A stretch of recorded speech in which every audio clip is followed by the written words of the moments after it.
Ashamaa harka fuunee kabajamtootaaf hordoftoota miidiyaa madda nageenyaa kabajamuun nagaaf kabajaan Oromummaa lafa jirtan maratti isinaa ga'u jecham qophii addaa qabannee dhiyaanne isinitti muunkaasifaana turu ani ejersoo wallooti ajjeechaan Oromoof abbootii gadaa Michillee irratti raawwatame yakka sanyii duguuggaati ibsaa ajajaa ol aanaa ABO wabuun seenaa impaayirri Itoophiyaa keessatti eenyummaa Oromoo awwaaluun imaammataadha.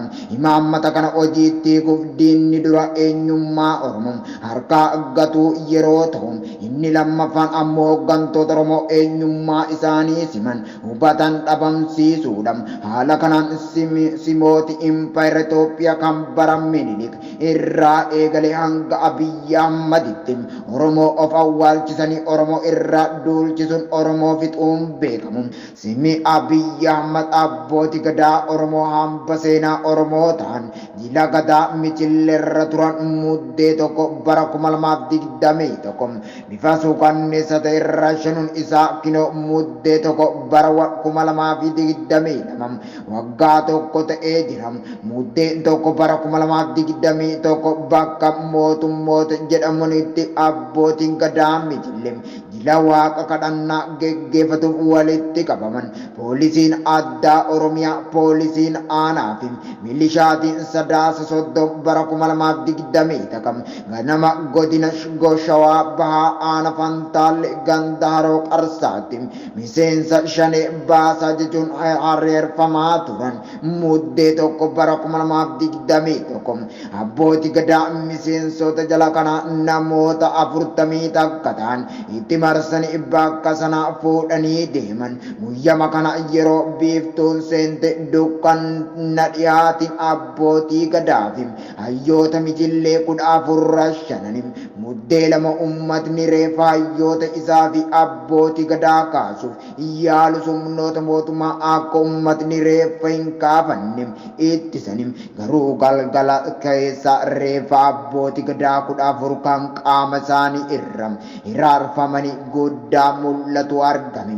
Haala kanaan abbootiin gadaa Oromoo Michillee miseensa shanee fidaa jedhaman raashanaman seenaa bara baraan ni yaadatamu. Oromoon eenyummaa sagatuu didee seenaa jedhamee ajjeefamu. Famuun hiree Oromoon sirna Abiyyi jalatti qabu ta'ee jira. Abiyyi yakka hanga ulfaatu ergaa Oromoo irratti raawwatameen booda qaamni yakka kana raawwate shororkeessaa ta'een jedhee dubbate. Booda irra garuu ajjeechaan abbootii gadaa Michillee irra kan raawwatame mootummaa Abiyyi Ahmad akka ta'e qorannoodhaan mirkanaa'e.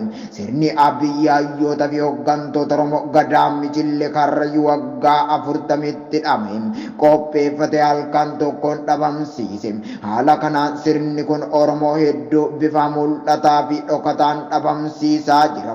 Gocha fokkotaa bifa kanaa kan Oromoof Oromummaa dhabamsiisu Oromoo cabsuun mirga abbaa biyyummaa Oromoo haaluun akka qocee isaa irratti abbaa hin taane Oromoon hangana malee hambisuuf karoorfame kan raawwatameef qaama sanyii duguuggaa Oromoo irratti geggeeffamutti.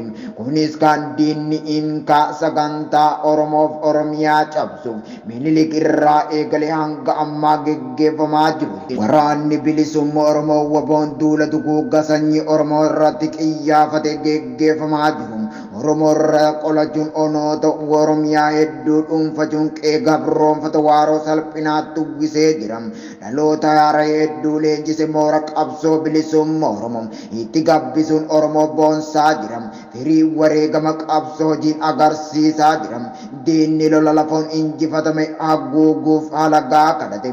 Qilleensi irraan gama xiyyaara fi dirooniin ilmaan Oromoo nagaa fixuu hojii isaa guyyaa godhate.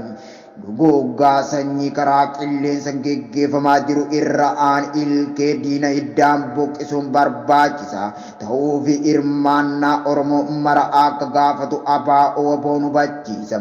Muddee tokko guyyaa hayyoonni fi hooggantoonni gadaa Michillee diinaqee Oromoo weeraruun jumlaan raashanaman kanas bakka jirutti akka yaadannoof Waboon ammoo lolaan akka yaaddatu dhaamsa dabarfatam. Walumaa galatti ilmaan Oromoo sirni kana jalatti raartanii sanyii duguugga Oromoo irratti hirmaachaa jirtan akeeka dhokataa diinni lammii keenya fixuufi lubbuu keessanis dhabamsiisuuf qaburratti dammaquun akka of duuba deebitan abaa'oo waboon hubachiisa. Warri sirna Abiyyi keessa gowwoomtanii seentanii amma akeeka dhokataa diinni qabu hubattanii ummata Oromoo waliin hiriiruun du'aa gidira duguugga sanyii Oromoo irratti geggeeffamaa jiru dura dhaabbachuun qawwee keessan gara diinaatti garagalchitanii yookaan wabootti makamtanii qabsoofiin ifiniinsa abaa'oo waboon waamicha dhiyeessa.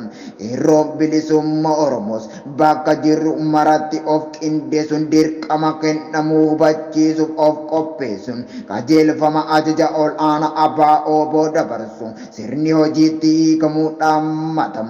Uummanni keenya mirga ofii ittisuuf qabu dhimma bahuun diinaqee Oromootti duule sanyii Oromoo duguugaa jiru irraa of ittisuun dirqama Oromummaa ta'uus hubachiisa.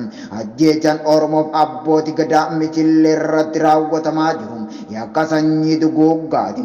Wareegamtoonni Oromoof abbootiin gadaa michillee bara baraa yaadatamu.